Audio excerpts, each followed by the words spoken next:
శాసనసభ ఎన్నికల నేపథ్యంలో బీజేపీ ముషీరాబాద్ ఎమ్మెల్యే అభ్యర్థి పూసా రాజు ఆధ్వర్యంలో బోలక్పూర్ లో ఇంటింటికి తిరిగి ఎన్నికల ప్రచారం నిర్వహించారు। ఈ కార్యక్రమంలో పూసా రాజు మాట్లాడుతూ గతంలో బీజేపీ హయాంలో అన్ని అభివృద్ధి పనులు చేశామన్నారు। బీఆర్ఎస్ కేవలం ప్రజలను మభ్యపెట్టే ప్రయత్నం చేస్తుందని తెలిపారు।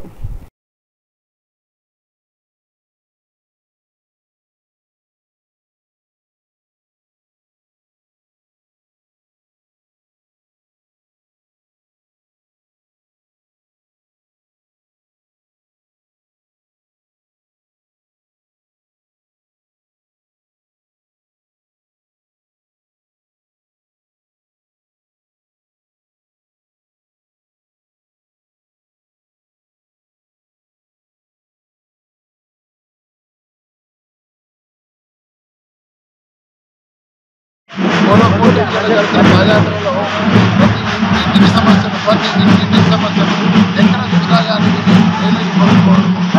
ప్రధాన సమస్య ఒంటి నీరు డ్రైనేజీలు 24 గంటలు సంవత్సరం పూర్తిగా వాళ్ళు పిసికి చెందిపోయారు। ఈ ప్రభుత్వం పైన వాళ్ళు ప్రస్తుత ఎమ్మెల్యే గోపాల్ గారు తీవ్రమైన వ్యతిరేకత ఉన్నారు।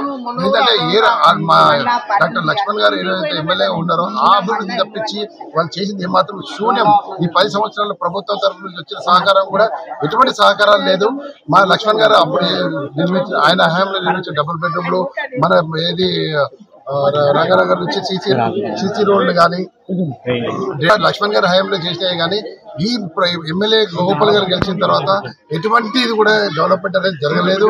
ఇంకా ముఖ్యంగా ఈ సంక్షేమ పథకాల పరంగా చూస్తేనైతే ఒకరికి ఇచ్చి ఒకరికి ఇవ్వకుండా కేవలం వాళ్ళ కార్యకర్తలకు ఇచ్చుకొని మిగతా అందరికీ బీసీ బంద్ కానీ ఎస్సీలు కూడా చాలా మంది ఉన్నారు। బీసీ మన ఎవరికి కూడా అర్హులు ఎవ్వరికి ఇవ్వలేదు, కేవలం వాళ్ళ కార్యకర్తలకు ఇచ్చుకొని మిగతా అందరికీ కూడా తీవ్రమైన అన్యాయం చేశారు। కాబట్టి ప్రజలందరూ కూడా తీవ్ర నిరాశతో ఉన్నారు। వాళ్ళు తీవ్ర వ్యతిరేకత ఉండి మమ్మల్ని అందరినీ మేము పోతే మమ్మల్ని అందరి మీద ఎంతో ఆశతో వాళ్ళందరూ మా నుంచి మంచి అభివృద్ధి కోరుతూ వాళ్ళందరూ మమ్మల్ని ఆశీర్వదిస్తున్నారు। ప్రతి చోట మాకు ఘన విజయాన్ని వాళ్ళు ఆశీర్వదిగా మాకు ఇవ్వడానికి వాళ్ళు అందరూ రెడీగా ఉన్నారు।